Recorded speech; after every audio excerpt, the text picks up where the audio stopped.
술을 마시면 잠이 잘 온다는 건 착각일 뿐입니다. 나이가 들면 수면 무호흡이 많아지거든요. 수면 무호흡이 생기면 깊은 잠에 빠지지 않고 좀 얕은 잠에 빠져요. 그러면 이뇨작용이 줄어들지 않아서 방광이 좀 차고 자주 깨시고 조금 소변이 마려우신 건 워낙에 정상적이에요. 불면증은 때때로 우울증, 불안장애, 치매, 파킨슨병 같은 뇌 질환의 초기 신호일 수 있습니다. 수면제는 일시적으로 뇌를 잠재우는 스위치 역할을 하지만 뇌의 수면 회로를 복원하지는 못해요. 그래서 약을 줄이는 목표는 뇌가 다시 스스로 잠드는 힘을 회복하게 하는 것이에요. 이를 위해 가장 효과적인 방법이 바로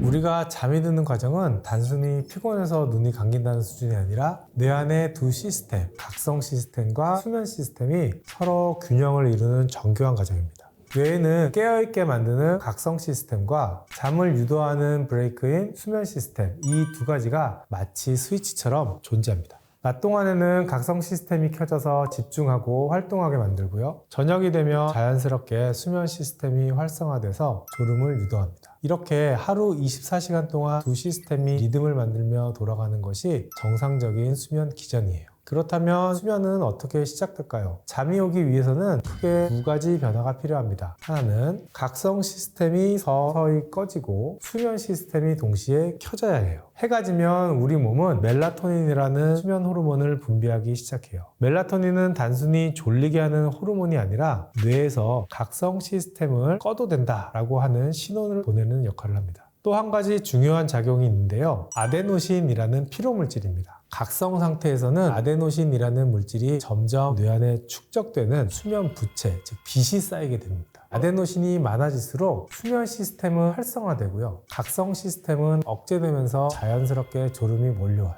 즉 멜라토닌이 밤을 알려주고 아데노신이 쉬자라고 말하는 겁니다. 이 두 가지가 합쳐지면서 수면 시스템의 스위치가 켜집니다. 그런데 불면증에서는 수면 시스템이 고장난 게 아니라 각성 시스템이 과도하게 활성화된 상태라는 점입니다. 스트레스나 불안이 많으면 감정과 위기 상황을 담당하는 편도체가 지나치게 예민해지고 몸은 긴장 호르몬인 코티솔을 더 많이 분비하게 됩니다. 코티솔은 원래 아침에 분비돼서 우리 몸을 깨우는 호르몬인데 밤에도 계속 높게 유지가 되면 뇌가 이렇게 말하죠. 지금은 잘 시간이 아니라 깰 시간이야. 그러면 어떤 일이 벌어질까요? 멜라토닌 분비가 억제가 되고 수면 시스템이 켜질 타이밍을 놓치고 각성 시스템은 한밤중에도 켜져 있는 상태가 됩니다. 즉 몸은 지쳐서 자려고 하는데 뇌는 계속 깨어 있으려고 하는 상태가 바로 불면증입니다. 오늘 꼭 자야 한다는 생각이 바로 수면 불안입니다. 이 압박감이 뇌를 긴장 상태로 만들고 오히려 각성 상태를 지속시켜서 잠이 오지 않는 악순환이 됩니다. 많은 분들이 내일 중요한 일정이 있어서 잠을 못 자면 큰일 난다는 생각을 합니다. 이게 예상 불안을 만들어내죠. 이 불안은 감정적, 생리적 긴장을 유발을 하고 우리 몸은 이 과정에서 스트레스를 받으면서 교감신경이 활성화가 되고 심박수나 체온이 막 올라가면서 뇌가 깨어 있어야 한다는 각성 상태를 유지하게 돼요. 그래서 억지로 잠들려고 하면 뇌는 이걸 수행 과제로 인식을 할 수가 있어요. 잠들려면 이런저런 조건이 맞아야 돼 같은 생각이 생기면 오히려 수행 불안이 점점 커집니다. 인지행동치료 연구에서도 수면에 대한 과도한 집착이 문제를 악화시킨다고 알려져 있어요. 이런 경우에 효과적인 기법 중에 하나가 수면 역설입니다. 이 방법은 잠을 자려고 애쓰기보다는 일부러 깨어 있으려고 의도한다는 접근이에요. 즉 압박을 역전시키는 방식입니다. 깨어 있으려고 하면 할수록 수면 시작을 지연시키는, 즉 누워서 잠들 때까지 시간을 줄이는 데 효과를 보이죠. 이 수면 역설 방법은 잠을 잘 못 자겠다는 부담이 클 때 일부러 깨어 있으려고 한다고 마음먹는 겁니다. 이렇게 하면 잠을 꼭 자야 한다는 과도한 수행 압박이 줄어들고 긴장도 낮아지면서 자연스럽게 수면 시스템이 작동할 수 있도록 돕습니다. 다만 이 방법은 초기에는 익숙치 않을 수가 있지만 일관된 연습을 통해 꾸준히 하신다면 효과를 볼 수 있습니다. 사람마다 잠자는 시간이 다를 수 있어요. 쇼트 슬리퍼, 롱 슬리퍼라고 해서 수면 시간이 3시간, 4시간만 돼도 몸에 전혀 문제가 없으신 분들도 있고 12시간씩 자야지 몸이 버텨주시는 분들도 있고 하는데 요거는 병적인 경우 실질적으로는 그렇게 많지는 않아요. 굉장히 드물고 잠이 부족하다는 것은 낮에 졸린 경우들이 많아요. 그래서 가만히 있을 때 꾸벅꾸벅 존다든지 이런 경우들이 있다면 내가 밤에 잠이 부족한 경우들이에요. 그래서 나는 4시간만 자도 괜찮아. 이런 분들도 실제로 보면은 4시간만 자도 되는 굉장히 희귀한 적은 그런 분들이 아니라 실질적으로 7시간을 자야 되는데 내가 4시간만 자도 나는 몸이 튼튼해. 버틸 수 있어 라고 얘기하는 경우들이 더 많죠. 7시간 정도 자라고 말씀을 드리거든요. 7시간, 7시간 반 정도 주무시는데 이거를 1시간 뭐 요즘 그런 거 있잖아요. 1시간 반 자고 깨고 1시간 반 자고 이런 거 얘기인데 그런 거가 정말 나빠요. 7시간 반 정도를 한 번에 자야지 이 수면 패턴이 얕은 잠, 깊은 잠, 렘수면 다시 뭐 이렇게 패턴을 계속 하면서 수면 부채가 점점 없어지거든요. 그렇게 해서 없애야지 한 사이클을 마쳤으니까 여기서 수면 부채가 없어졌으니까 끝. 한 사이클을 마쳤으니까 수면 부채가 끝. 이렇게 자는 건 아니에요. 불면증은 때때로 우울증, 불안장애, 치매, 파킨슨병 같은 뇌 질환의 초기 신호일 수 있습니다. 예를 들어 우울증 환자의 80% 이상이 불면증을 동반하고요. 치매 전 단계에서도 수면의 질이 떨어지는 경우가 많아요. 즉 잠이 안 오는 게 단순한 생활 문제가 아니라 뇌 기능 저하의 신호일 수 있다는 뜻입니다. 그래서 3개월 이상 불면이 지속된다면 반드시 전문의의 상담이 필요합니다. 나이가 들면 잠의 구조가 조금씩 깨지고 잠의 패턴이 조금 줄어들고 해서 잠 자체가 쪼개지는 경향이 좀 있어요. 근데 쪼개지는 경향을 우리가 뭐 어떤 걸 한다고 완전히 고칠 수는 없지만 일정한 생활 패턴을 가지시는 게 제일 중요해요. 첫 번째로는 일정한 시간에 자고 일정한 시간에 일어나고 낮잠을 피하고 커피, 술, 담배 이런 것들을 좀 피해 주시고 규칙적으로 근육 운동이나 유산소 운동을 매일 해주셔서 몸을 수면 부채라는 거 그런 것들을 좀 쌓게 해서 잠을 자게 하는 게 필요하죠. 초저녁 잠을 주무신다든지 낮잠을 주무신다든지 졸려서 주무시긴 하겠지만 그 낮잠 시간을 보통 30분 이내로 줄이라고 하고 되도록이면 주무시지 말라고요. 밤에 못 잤으니까 나 졸려서 피곤해서 낮에 자야지 라고 생각을 하시는 거는 조금 착각이고요. 차라리 밤에 못 주무신다고 하면 억지로라도 낮잠을 참고 졸릴 때 나가서 운동을 좀 하시고 저녁 때 졸린다고 할 때도 꼭 참고 늦게까지 좀 버티셨다가 주무시는 게 조금 더 잠들기도 쉽고 오랫동안 잠을 유지하시는 데 도움이 돼요. 방광이 예민해지는 경우들도 있고 나이가 들면 수면 무호흡이 많아지거든요. 수면 무호흡이 생기면 수면 무호흡이 있는 동안에는 깊은 잠에 빠지라고 좀 얕은 잠에 빠져요. 그러면 깊은 잠에 빠지면 몸 안에서 소변을 배출하는 이뇨 시스템이 약해져요. 낮아서 소변량이 좀 줄어드는데 얕은 잠을 계속 자게 되면 이뇨작용이 줄어들질 않아서 방광이 좀 차고 나이가 들면서 방광에 있는 신경들이 좀 예민해지니까 좀 더 빈뇨가 같이 나올 수 있을 확률이 높아지죠. 자주 깨시고 조금 소변이 마려우신 건 워낙에 정상적이에요. 근데 이제 나이가 들면 그 횟수가 조금 더 많아지는 거는 일반적인 노화의 과정 중에 하나긴 한데 그런 것들을 좀 예방을 하려면 운동도 좀 하시고 낮잠도 줄이시고 커피 좋아하시지만 커피도 좀 끊으시고 이런 것들이 필요하죠. 멜라토닌만으로는 설명이 안 됩니다. 잠은 하나의 단일 스위치로 켜지는 게 아니라 뇌 속에서 서로 다른 3가지 시스템이 단계적으로 작동하면서 시작되기 때문입니다. 먼저 멜라토닌은 우리가 흔히 말하는 수면 호르몬인데요. 사실 졸음을 직접 유도하는 호르몬은 아니에요. 멜라토닌의 역할은 지금은 밤이야, 이제 각성 시스템 꺼도 돼 신호를 뇌 전체에 보내는 것이 멜라토닌의 본질입니다. 빛이 줄어드는 저녁 9시에서 10시부터 분비가 상승하기 시작을 하고요. 아침에 햇빛을 보면 바로 꺼지면서 낮 모드, 즉 각성 모드로 전환이 됩니다. 즉 멜라토닌은 수면의 타이밍을 맞추는 시계지 이 자체가 잠을 깊게 만들거나 불면증을 단독으로 일으키는 것은 아닙니다. 두 번째는 아데노신입니다. 이 물질이 사실상 졸음을 만드는 가장 강력한 스위치예요. 우리가 깨어있는 동안 뇌는 에너지를 쓰고 이 과정에서 아데노신이라는 피로물질이 계속 쌓이게 됩니다. 하루 종일 깨어있으면 있을수록 아데노신은 점점 증가를 하고 밤이 될수록 수면 시스템으로 강하게 스위치를 밀어 올립니다. 이게 흔히 말하는 수면 부채, 즉 잠의 빚입니다. 그래서 아데노신이 충분히 쌓이면 깨어있는 대가로 수면 부채, 빚이 많아지면 많아질수록 각성 시스템은 꺼지고 수면 시스템이 켜지는 이 전환이 자연스럽게 일어납니다.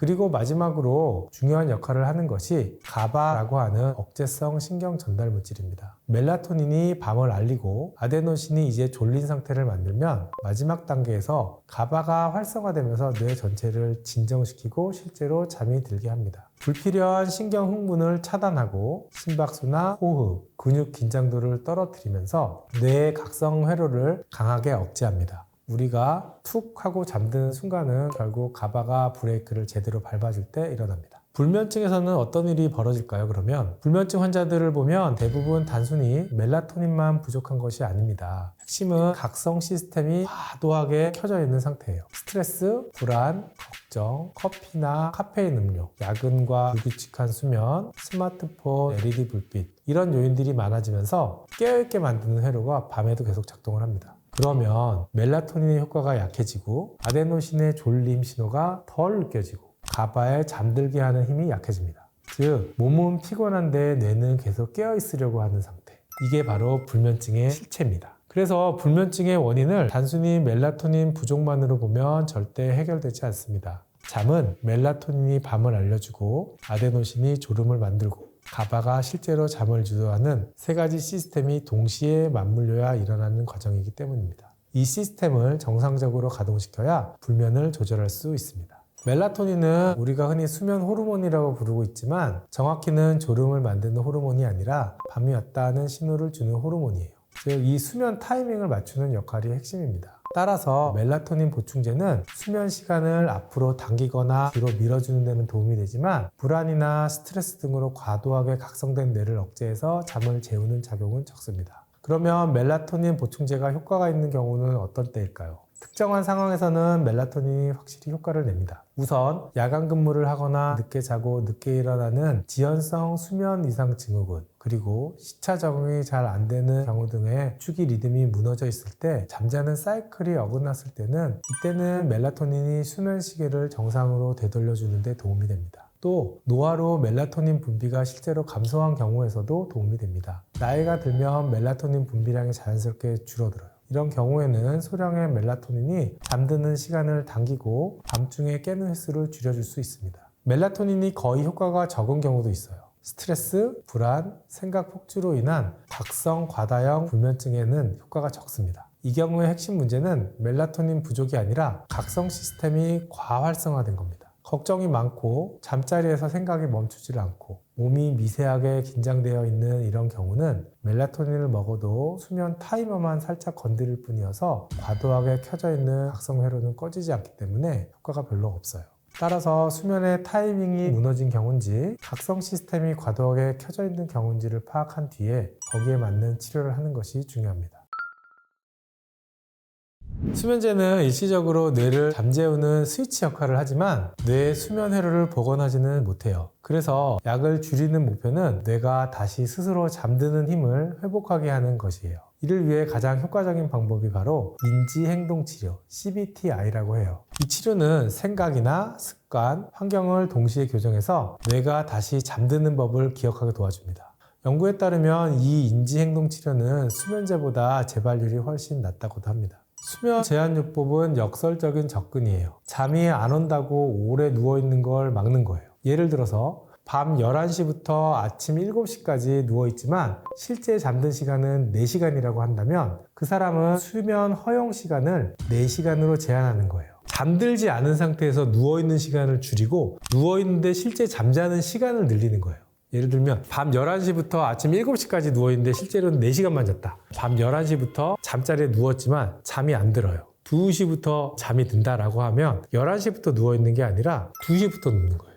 7시까지 자니까 7시에서 4시간을 빼면 3시에 눕는 거죠. 이렇게 하면 실질적으로 누워있는 시간은 5시간, 잠자는 시간은 4시간. 누워있는 시간 대비 잠자는 시간이 많아지죠. 이게 수면 제한요법이에요. 이렇게 하면 뇌는 누우면 바로 자야 한다는 학습을 하게 됩니다. 그 후에 잠이 안정되면 점차 시간은 늘려갑니다. 처음엔 힘들지만 며칠 지나면 뇌의 수면 리듬이 정상화됩니다. 잠자리에 누우면 바로 잠든다는 조건 반사가 회복되는 원리입니다. 자극 조절 치료는 침대를 다시 잠자리로 학습시키는 거예요. 불면증이 오래되면 침대는 잠이 안 오는 장소로 뇌에 각인이 됩니다. 그래서 침대에서는 오직 수면만 하게 만드는 거예요. 즉 침대에서는 TV 시청, 스마트폰, 고민, 간식을 금지를 하고 15분 이상 잠이 안 오면 바로 일어나기. 이게 핵심입니다. 졸릴 때만 다시 들어가야 뇌가 침대는 잠드는 곳으로 다시 학습하게 됩니다. 이 단순한 원칙 하나로 수면 효율이 크게 개선됩니다. 수면 위생은 쉽게 말해 잠을 잘 자기 위한 생활 습관 세트입니다. 핵심은 세 가지예요. 첫 번째, 기상과 취침 시간을 일정하게 유지하고, 두 번째, 카페인, 니코틴, 알코올 등의 약물을 최소화하고, 세 번째, 자기 전 조명과 전자기기를 줄이는 겁니다. 거기에 낮잠은 30분 이내로 규칙적인 운동을 하며, 운동은 저녁엔 피하기 등도 도움이 됩니다. 이건 단순한 생활 습관이 아니라 수면 리듬을 되살리는 뇌 훈련법이라고 보시면 됩니다. 생각보다 훨씬 큰 영향을 줍니다. 이건 단순히 눈이 피곤하다 수준이 아니라 뇌의 수면 시스템 자체를 흐트려 버리는 문제예요. 우리가 밤이 되면 졸리는 이유는 뇌 속의 송과선에서 멜라토닌을 분비해서 이제 밤이야, 잠을 준비해 라고 신호를 보내기 때문이에요. 그런데 스마트폰이나 모니터, LED 조명에서 나오는 블루라이트는 멜라토닌 분비를 강하게 차단을 합니다. 그래서 뇌를 이렇게 속이는 거죠. 지금 낮이야, 깨어 있어야 해 라고요. 실제 여러 연구들에 따르면 잠들기 한두 시간 전에 스마트폰을 사용하면 멜라토닌 분비가 30에서 50%까지 감소하기도 합니다. 이러면 잠드는 시간이 30분에서 1시간 정도 늦어지고 깊은 잠도 줄어들게 되죠. 더 큰 문제는 블루라이트가 단순히 멜라토닌만 줄이는 게 아니라 뇌의 각성 시스템을 직접 자극한다는 점이에요. 블루라이트가 들어오면 시신경을 통해 뇌 속의 각성 중심부로 신호가 전달이 됩니다. 그러면 심박수가 증가하고 교감신경이 활성화되고 뇌파가 깨어있을 때의 패턴으로 바뀌어요. 즉, 멜라토닌은 줄고 각성 시스템은 오히려 더 켜지게 됩니다. 그래서 밤늦게 스마트폰을 보면 몸은 피곤한데 뇌는 계속 깨어있고 잠자는 시간은 확 밀리게 되는 거죠. 그래서 어떻게 해야 될까요? 잠들기 한두 시간 전에 빛의 환경을 바꿔주면 됩니다. 조명의 조도를 50% 이하로 낮추고 가능한 노란색, 전구색을 사용을 하고 직접 조명보다는 간접 조명을 사용을 하세요. 그리고 스마트폰이나 태블릿은 야간 모드나 블루라이트 필터 등을 사용을 하시고요. 화면 밝기는 최대한 줄이고 TV는 멀리 떨어져서 시청을 하세요. 가능하다면 취침 1시간 전부터는 전자기기를 끄는 것. 이 작은 변화만으로도 멜라토닌 분비량이 자연스럽게 회복되고 잠드는 시간과 수면의 질이 놀랍게 좋아집니다. 스마트폰과 LED는 수면 호르몬을 억제하고 각성 시스템을 켜는 두 가지 효과로 잠을 방해합니다. 그래서 빛만 잘 관리해도 수면의 질은 좋아질 수 있습니다. 술을 마시면 잠이 잘 온다는 건 착각일 뿐입니다. 술은 수면에 항상 해롭습니다. 심지어 장기적으로는 불면증을 악화시키죠. 술이 처음에는 잠이 오는 것처럼 느껴지는 이유는 술을 마시면 보통 체온이 올라가서 몸이 따뜻해지고 기분이 풀리면서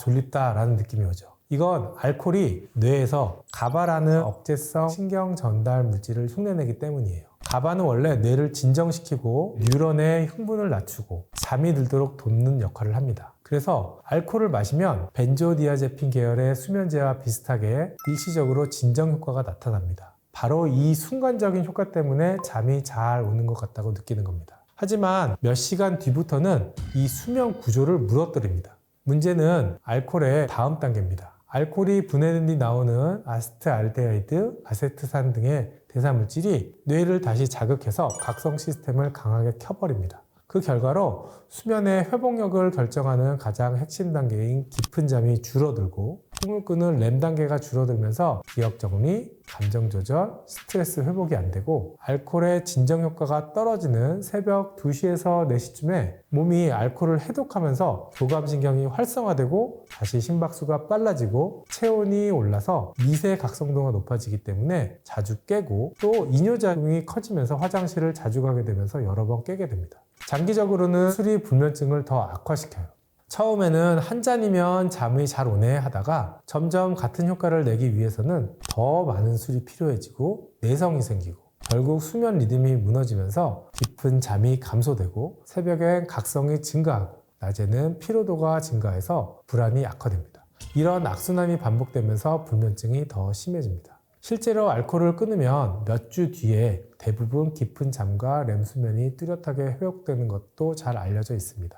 그래서 술은 잠을 유도하는 약이 아니라 잠을 빼앗는 약에 가깝다고 할 수 있습니다. 의외로 단순해요. 첫 번째, 매일 같은 시간에 자고 같은 시간에 일어나기. 두 번째, 자기 전 루틴을 일정하게 만드는 겁니다. 예를 들어서 먼저 조명을 낮추고 따뜻한 물에 샤워를 하고 가벼운 스트레칭으로 몸을 풀고 독서를 하고 그 이후에 취침을 하는 이러한 일정한 패턴들이 뇌에 이제 잘 시간이야 라고 하는 신호를 보내게 됩니다. 그리고 스마트폰은 멀리 두시기 바랍니다. 잘 자는 뇌는 결국 예측 가능한 뇌입니다. 생활 리듬 패턴이 안정된 삶이 가장 좋은 수면제입니다.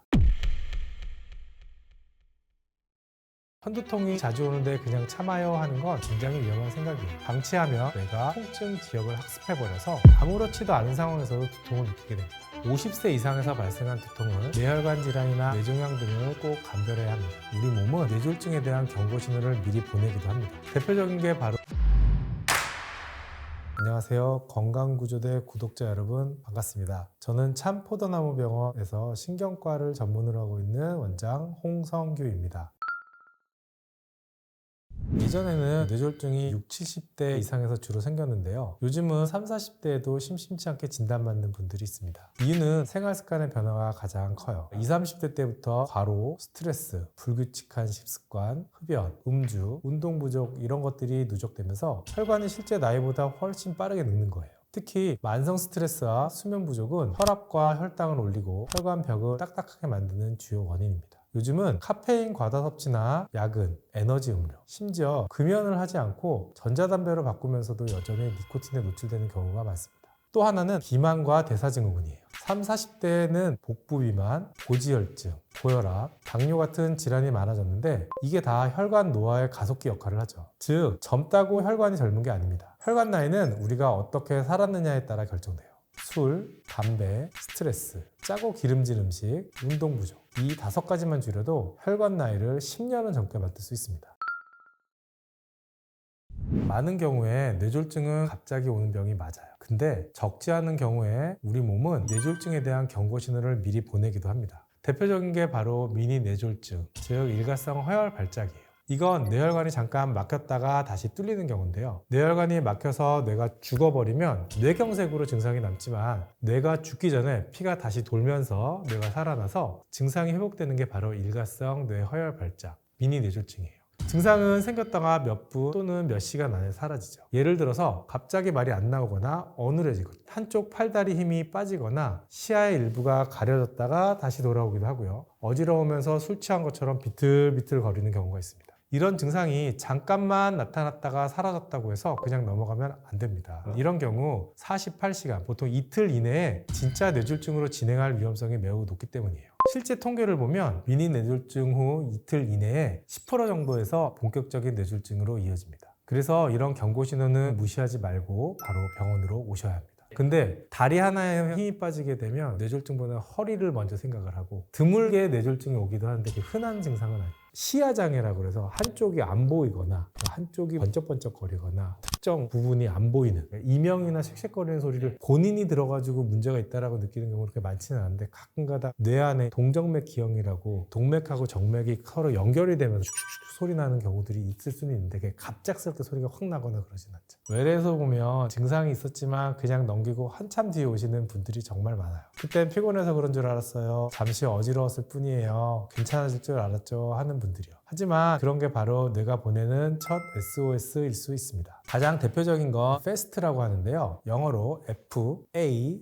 S, T 요 4가지를 얘기를 하는데 먼저 F는 얼굴 쪽으로 나타나는 증상이에요. 그래서 입이 한쪽으로 내려가거나 웃을 때 비대칭이 오거나 또는 이제 말할 때 말이 어눌해지는 증상들로 나타날 수가 있죠. 두 번째로는 A, 암이라는 뜻이고요. 팔 한쪽에 힘이 빠지거나 감각이 떨어지거나 그리고 세 번째는 발음이 어눌하거나 말을 횡설수설하는 증상들을 볼 수 있습니다. 혀가 잘 안 굴러가는 느낌으로 와요. 그래서 예를 들면 발음을 할 때 안녕하세요 라고 발음했는데 안녕하세요 이런 식으로 혀에 힘이 안 들어가는 것처럼 어두운 느낌으로 나오는 걸 이제 말이 어눌하다라고 저희가 얘기를 합니다. 마지막으로 T는 타임, 시간이라고 해서 이런 증상들이 나타나면 즉시 병원으로 오시도록 저희들이 설명을 드리고 있어요. 이 3가지가 기본이지만 실제로는 더 미묘한 경우들도 많습니다. 예를 들어서 한쪽 손가락만 힘이 빠지는 경우들이 보이기도 해요. 그래서 마우스를 클릭하는데 힘이 안 들어가거나 키보드를 치는데 특정 글자만 안 쳐지는 이런 양상들이 보이기도 하고요. 보이는 시야의 일부가 갑자기 안 보이거나 핸드폰을 보는데 특정 글자들만 안 보이는 경우들이 발생을 하기도 합니다. 그리고 또 사물이 2개로 겹쳐 보이는 복시, 말을 하려고 하는데 말이 안 나오는 경우, 상대방의 말을 이해를 못하는 경우들도 있습니다. 또 술 취한 사람처럼 비틀비틀 거리는 경우들도 있어요.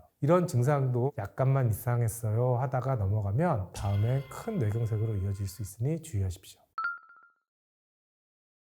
대부분 두통은 긴장형 두통이나 편두통처럼 위험하지 않은 1차성 두통이에요. 근데 뇌졸중이나 뇌출혈의 전조로 나타나는 두통은 양상이 조금 다릅니다. 일반 두통은 보통 서서히 시작되고 잠을 자거나 휴식을 취하면 좋아지죠. 하지만 위험한 두통은 다릅니다. 첫 번째, 갑자기 심한 두통이 왔다. 이건 뇌출혈 가능성이 높습니다. 갑작스러운 극심한 통증, 구토, 어지러움, 시야 흐림이 동반되면 즉시 병원으로 가셔야 합니다. 두 번째, 평소랑 두통 양상이 다르다. 평생 편두통을 앓던 사람인데 더 아프고 이상해요 하면 반드시 확인을 해 보셔야 합니다. 세 번째, 두통과 함께 신경 증상이 동반될 때입니다. 예를 들어 한쪽 팔이 저리고 말이 어눌해지거나 한쪽이 잘 안 보이는 것 같은 이런 증상들이 오게 되면 두통과 연관된 뇌혈관 문제일 가능성이 높습니다. 네 번째, 임신 기간 중에 또는 암 환자에게서 두통이 발생한다면 임신 중독증으로 인한 뇌 부종, 뇌 경색, 뇌 출혈 등의 증상일 수 있고요. 또는 암의 전이 등에 발생할 수 있는 두통이 될 수 있겠습니다. 다섯 번째로 50세 이상에서 발생한 두통은 뇌혈관 질환이나 뇌종양 등을 꼭 감별해야 합니다. 여섯 번째, 수일에서 수주에 걸쳐 점차 심해지는 두통은 뇌출혈이나 뇌 부종 등을 의심해 볼 수가 있습니다. 일곱 번째, 수면 중 기상 직후에 발생하는 두통은 뇌동맥류 파열이나 뇌동맥 박리 등의 가능성이 있어서 특히 위험합니다. 여덟 번째, 무거운 물건을 들거나 운동할 때 또는 대변 보려고 힘주거나 성관계할 때 발생하는 두통도 뇌혈관 질환의 위험이 높습니다. 이 중 하나라도 해당된다면 그냥 두통이 아닐 수 있으니 병원을 꼭 찾아주시기 바랍니다.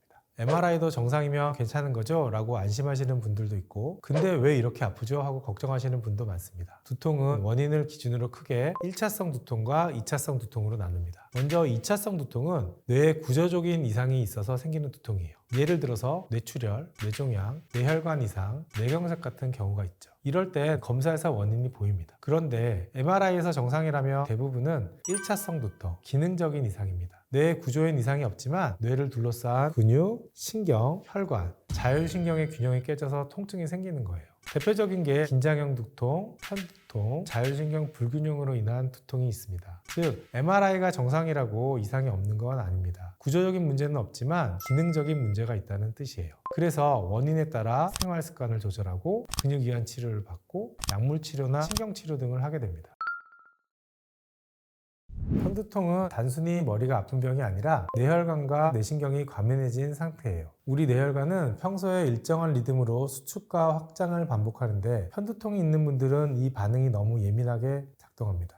즉 스트레스, 피로, 수면 부족, 날씨의 변화나 특정한 음식 같은 자극에 뇌가 과도하게 반응을 하는 거예요. 그 과정에서 CGRP라는 신경 절단 물질이 과도하게 분비됩니다. 이 CGRP가 혈관을 확장시키고 염증 반응을 일으켜서 통증을 유발하게 되죠. 결국 편두통은 혈관이 단순히 아픈 게 아니라 뇌의 통증 신경회로가 과민하게 흥분해서 생기는 질환이라고 보는 게 정확합니다. 그래서 편두통 치료는 통증만 줄이는 게 아니라 과민한 뇌신경과 뇌혈관의 반응 자체를 안정시키는 방향으로 접근합니다.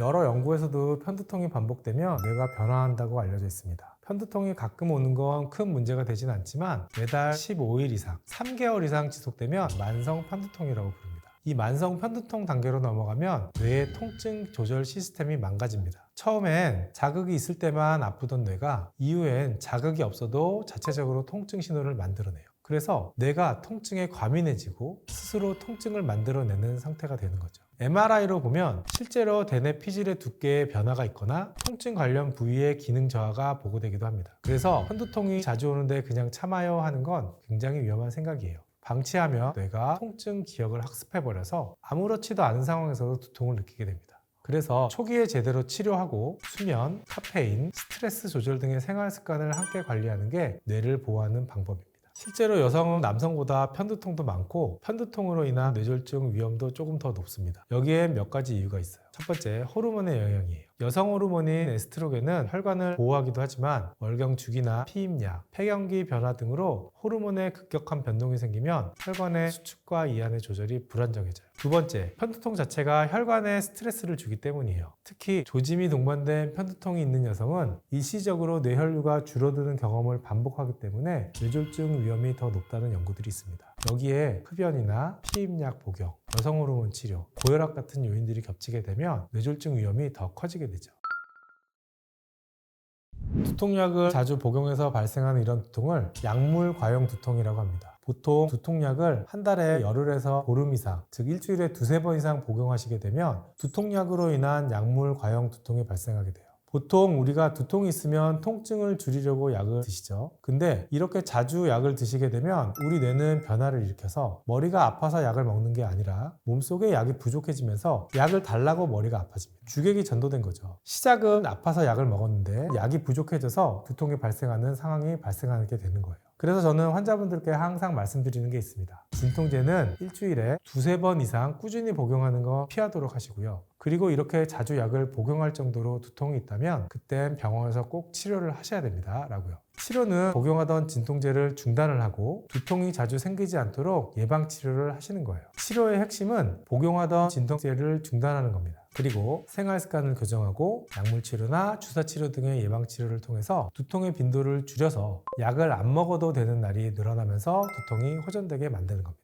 커피는 두통의 약도 되고 독도 될 수 있습니다. 커피에는 카페인이 들어있는데 카페인은 혈관을 수축시키는 작용을 합니다. 그래서 혈관이 확장되면서 생기는 편두통 초기에 마시면 오히려 도움이 될 수가 있어요. 실제로 일부 두통약에도 카페인이 포함되어 있습니다. 하지만 문제는 자주 많이 마실 때예요. 매일 커피를 마시다가 끊으면 반대로 금단성 두통이 올 수가 있어요. 또 편두통 환자 중에는 카페인 자체가 유발 요인이 되는 분들도 있습니다. 그래서 커피는 하루에 한두 잔 이하로 제한하시고 매일 여러 잔 마시는 건 피하셔야 합니다. 그래서 매일매일 커피 드시던 분들이 주말에 쉰다고 직장 안 나가시고 커피를 끊으면 그때 막 두통 생기시는 분들이 있어요. 그래서 커피를 좋아하시는 건지 카페인이 필요한 건지를 물어봐요. 대부분은 커피를 너무 좋아한다고 말씀을 하세요. 그래서 카페인 좀 없는 디카페인으로 드시라고 그래요. 카페인이 아예 없는 건 아닌데 카페인 용량체가 적으니까 3-4잔씩 드시던 분들한테는 디카페인으로 드셔서 되도록이면 한 번이라도 좀 줄여서 드셔보시면 카페인 노출되는 빈도가 줄어드니까 그렇게 좀 도움을 드리죠.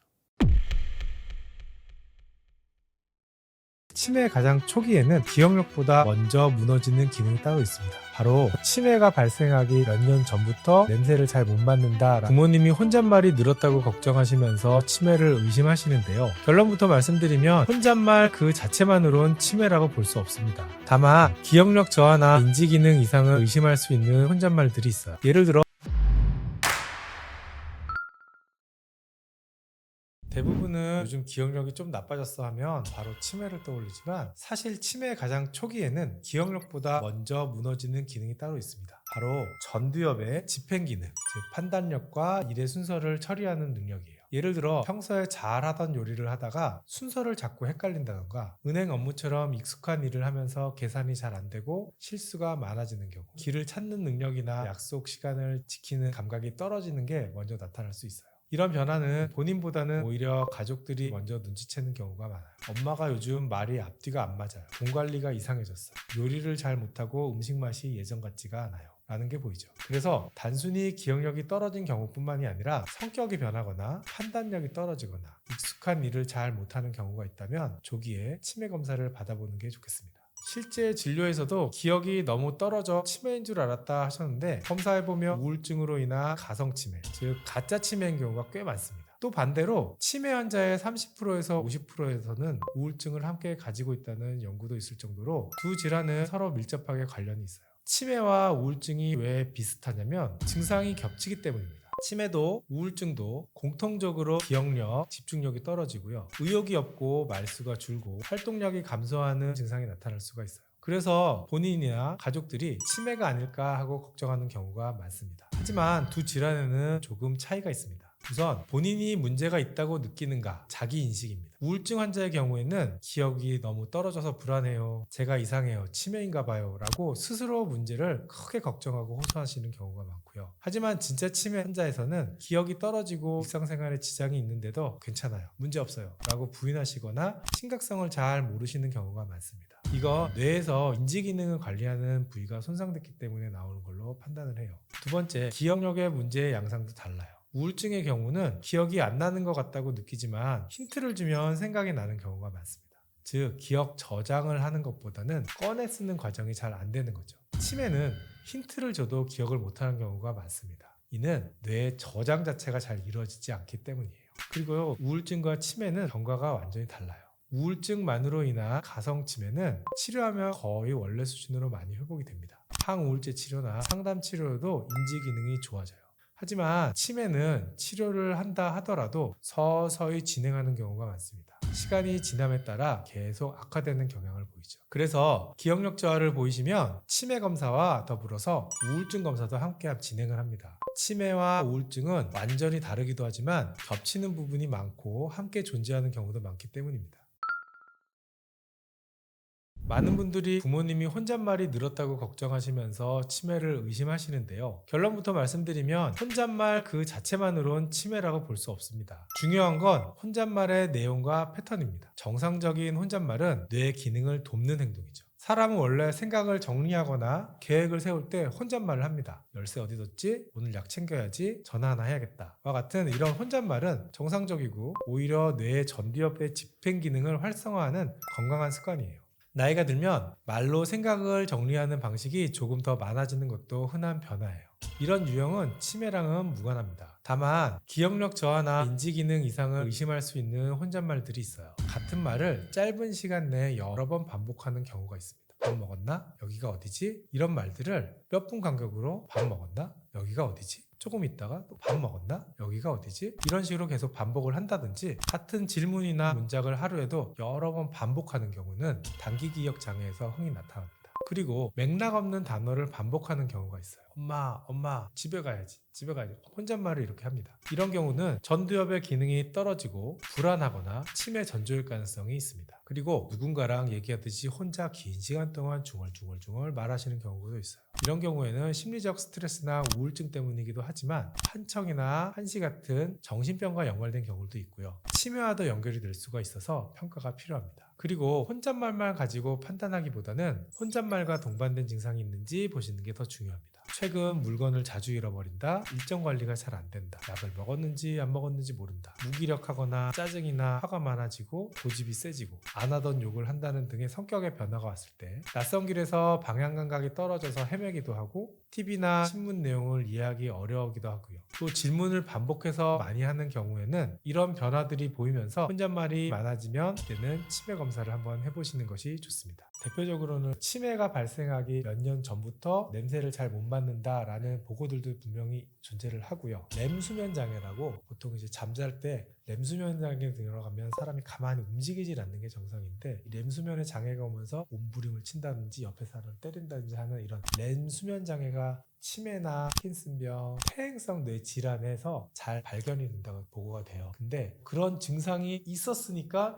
이거는 바로 치매로 간다, 이거는 아니에요. 그런 경우들이 치매나 파킨슨병 이런 퇴행성 뇌질환이라고 하는데 그런 데서 많이 발견이 되는 거는 보고가 돼 있어요. 수면 부족은 단순한 피로가 아니라 치매 위험 요인입니다. 우리 뇌는 자는 동안에 뇌 청소를 해요. 깨어있을 때 쌓인 아밀로이드 베타라고 하는 독성 단백질을 글림프 시스템이라고 하는 뇌세포에서 뇌척수액 순환을 통해서 제거를 합니다. 그런데 잠이 부족하면 이 청소 과정이 제대로 안 되고 청소가 안 된 방에 쌓인 쓰레기들처럼 아밀로이드 베타가 뇌에 많이 쌓이면서 알츠하이머성 변화가 시작이 됩니다. 그리고 수면 부족은 스트레스 호르몬을 높이고 혈압, 혈당을 올려서 혈관성 치매의 위험도 함께 올립니다. 정리하면 잠은 뇌를 청소하는 거고 수면 부족은 뇌에 쓰레기를 버리고 쌓는 거예요. 성인은 하루에 7시간 이상의 숙면이 필요하고 특히 깊은 수면이 뇌 회복에 중요합니다. 혼자 사는 노인일수록 치매 위험이 높은 건 단순히 외로워서만이 아닙니다. 바로 뇌 자극이 부족하기 때문입니다. 사람들과의 대화, 역할, 감정 교류는 모두 뇌의 전두엽과 측두엽을 자극합니다. 혼자 지내면 이 자극이 줄어들면서 신경의 연결이 퇴화하죠. 또 식사도 불규칙해지고 운동량과 수면의 질이 떨어지면서 전신 건강이 악화되고 뇌 혈류량이 감소되면서 인지 저하로 이어집니다. 실제 연구에서도 사회적 관계가 활발한 노인은 그렇지 않은 노인보다 치매 발생률이 약 40에서 50% 낮다고 보고됐습니다. 그래서 두뇌 운동의 첫 단계는 사람을 만나는 거예요. 혼자 사는 분일수록 모임, 자원봉사, 취미활동 등이 필요합니다. 결론적으로 단순히 외로움 때문만이 아니라 사람들과의 관계 부족으로 인한 뇌 자극의 부족이 뇌를 약하게 만듭니다. 많은 분들이 치매는 유전병이라고 생각하시지만 실제로 그렇게 단순하지는 않아요. 치매는 유전적 요인하고 더불어서 가족적 경향, 생활습관, 나이 같은 비유전적 요인이 같이 작용을 합니다. 대부분의 치매는 유전병이라고 부르기는 어려워요. 알츠하이머 병과 혈관성 치매는 전체 치매의 대부분을 차지하는데 이 중 90% 이상에서는 특별한 원인이 밝혀지지는 않았습니다. 이 경우에는 특정 유전자가 치매를 확정적으로 일으키는 것이 아니라 나이, 생활습관, 혈관 건강, 환경, 뇌 손상 같은 요인들이 복합적으로 작용을 합니다. 그래서 치매는 주로 생활병이라고 말할 수는 있지만 이 표현만으로는 충분치 않아요. 생활 습관의 비중이 크지만 어느 정도는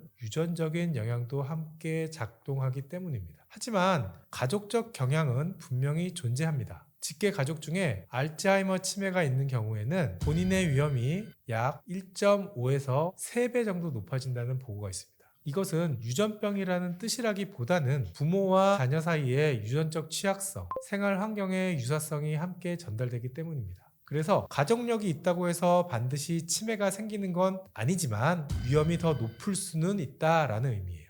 이런 유전성 취약성을 알기 위해서 아포2포 유전자 여부를 검사해서 확인해 보는 방법이 있어요. 아포2포 유전자가 있다면 없는 사람들에 비해서 치매 발생 위험도는 2배에서 20배 정도 높아지는 것으로 알려져 있습니다. 또 뚜렷한 유전성 치매는 매우 드물어요. 전체 치매의 한 1%에서 3% 정도 이하로 보이고요. 확정적으로 유전되는 치매는 전체의 극히 일부예요. 대표적인 걸로 조기 발병 가족성 알츠하이머병이 있고요. 혈관성 치매 형태인 카다실 등이 있습니다. 이런 질환들은 특정 유전자의 변이가 치매 발생을 직접적으로 유발하기 때문에 유전 확률이 50%에 가깝습니다. 하지만 전체 치매 환자 중에서는 1에서 3% 정도로 매우 희귀합니다. 따라서 치매가 유전병이냐 생활병이냐 라고 하는 질문은 둘 다 맞지만 비중은 가족적 경향이나 생활 환경 요인이 더 크다라고 이해하시면 되겠습니다. 또 필요하다면 아포2포 같은 위험 유전자 검사로 치매의 위험성을 파악할 수도 있습니다.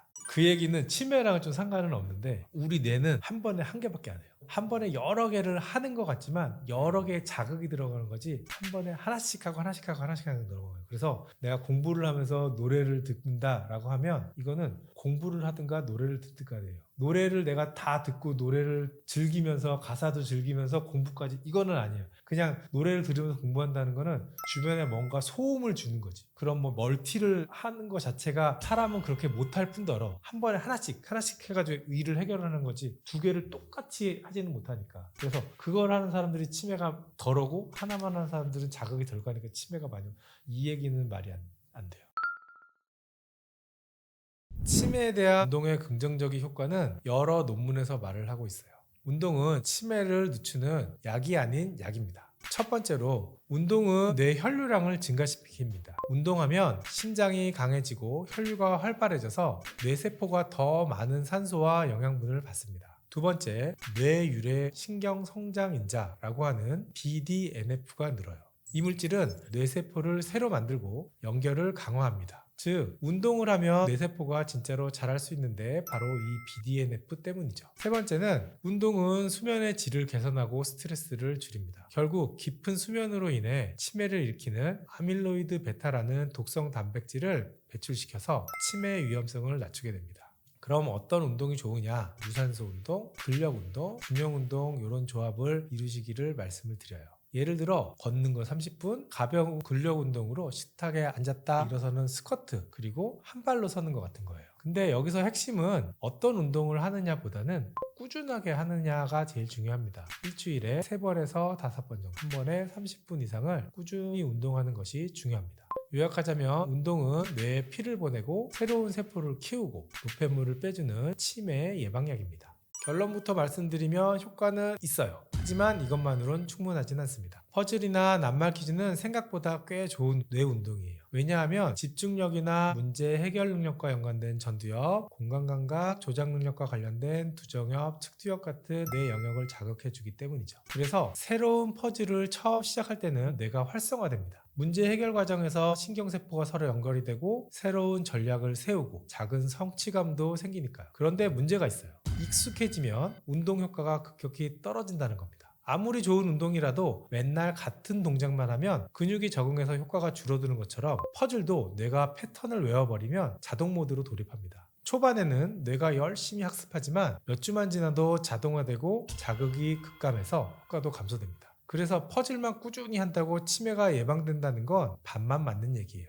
그래서 진짜 효과를 내려면 다양한 뇌 자극이 필요합니다. 오늘 퍼즐 했으면 내일은 그림 그리기, 모레는 요리하고, 다음 날은 안 가본 길을 걷고, 뇌가 이건 새로운데 하고 놀라야 성장합니다. 이걸 의학에서는 인지예비력이라고 하는데요. 뇌가 다양한 경험을 통해 예비 회로를 만들어 두는 개념이에요. 또 혼자 하는 퍼즐보다는 다른 사람하고 함께 상호작용하는 활동이 더 강력합니다. 많은 연구에서 반복적으로 나오는 내용인데요. 사람하고 대화하고 같이 게임하고 노래하고 토론하는 것이 단순히 혼자 퍼즐하는 것보다는 인지기능 보호 효과가 훨씬 큽니다. 사회적 활동은 한 번에 여러 뇌 영역을 동시에 쓰게 만들기 때문이죠. 그 이외에도 외국어 공부가 치매 예방에 도움이 됩니다. 외국어 학습은 기억력, 집중력, 전두엽 활동 등을 가장 폭넓게 자극하는 활동 중 하나예요. 여러 연구에서 2개 이상의 언어를 쓰는 사람은 알츠하이머 발병 시기가 4에서 5년 정도 늦는다. 중년 이후에 외국어 학습을 시작해도 인지저하 속도가 늦춰진다는 결과들이 보고돼 있습니다.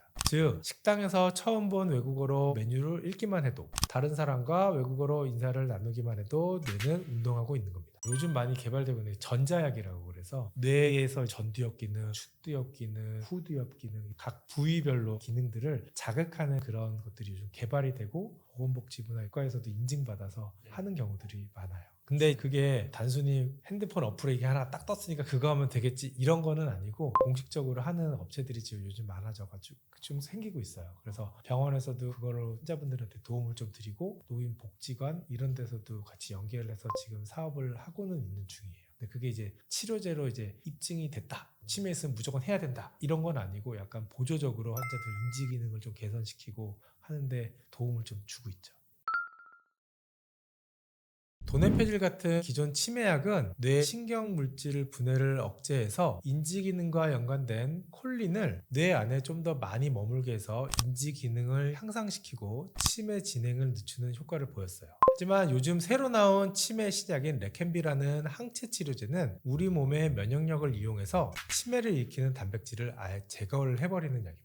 치매 중에서도 특히 알츠하이머병은 아밀로이드 베타 단백질이 뇌에 쌓이면서 신경세포를 손상시켜서 발생을 합니다. 그래서 이 레켐비 같은 항체 치료제는 이 아밀로이드 단백질에 붙어서 몸에서 쉽게 치워버리는 역할을 합니다. 쉽게 말해서 뇌에 쌓인 쓰레기인 아밀로이드 베타를 치우는 청소부 역할을 하는 약이라고 생각을 하시면 됩니다. 뇌 MRI, 펫 검사에서 실제로 아밀로이드가 줄어들었고 기억력과 일상생활 능력의 저하 속도가 천천히 진행하는 효과가 있었습니다. 그럼 왜 완치는 안 될까요? 이유는 아주 간단합니다. 치매 증상이 나타나는 시점에 이미 뇌세포가 많이 죽어있기 때문입니다. 이미 사라진 신경세포는 되살아나지 않고 훼손된 신경망도 자연적으로 복원되지 않기 때문입니다. 즉, 집이 이미 무너진 뒤에 쓰레기를 치우는 것이라 근본 회복은 어렵습니다. 그래서 이 약들이 효과를 나타내기 위해서는 증상이 나타나기 전 아니면 아주 초기 단계에 사용해야 의미가 커집니다.